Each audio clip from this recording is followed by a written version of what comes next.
தந்தை மகன் தூய ஆவியின் பேராலே ஆமேன். யோசுவா நூலிலிருந்து வாசகம். அதிகாரம் 14. இறை வார்த்தைகள் 11.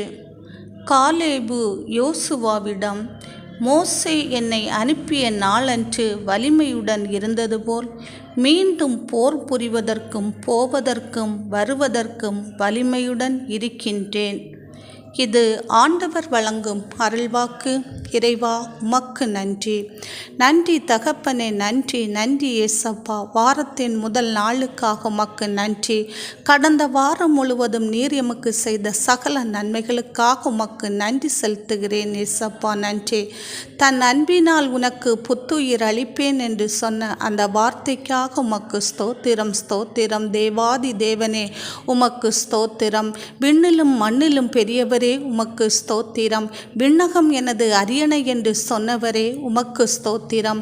மகா இரக்கம் உள்ளவரே, உமக்கு ஸ்தோத்திரம். மண்ணகம் எனது பாதப்படி என்று சொன்னவரே, உமக்கு ஸ்தோத்திரம். உமது பாதப்படியாகிய மண்ணகத்தில் அமர்ந்து நாங்கள் ஏறெடுக்கிற ஜெபங்களை நீர் கேட்டுக்கொண்டிருக்கின்றீரே, அதற்காக உமக்கு ஸ்தோத்திரம் ஸ்தோத்திரம். நாங்கள் ஏறெடுக்கிற ஜெபங்களுக்கு ஆம் என்றும் ஆமேன் என்றும் பதில் தருகின்றீரே, அதற்காக உமக்கு ஸ்தோத்திரம் ஆண்டவரே. ஸ்தோத்திரம் ஏசப்பா.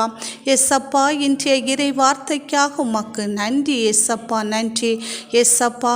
காலேபு 40 வயதிலும் இளமையாக இருந்தது போல் 80 வயதிலும் இளமையாக இருப்பதாக ஏசப்பா இந்த வேதத்தில் நாங்கள் வாசித்தோம் அப்பா. அதுபோல ஏசப்பா, நாங்கள் ஒவ்வொருவரும் நல்ல திடாத்திரமான உடல் வலிமையுடனும் நோயற்ற வாழ்வோடு இருப்பதற்கு நீர் கிருபை செய்வீராக.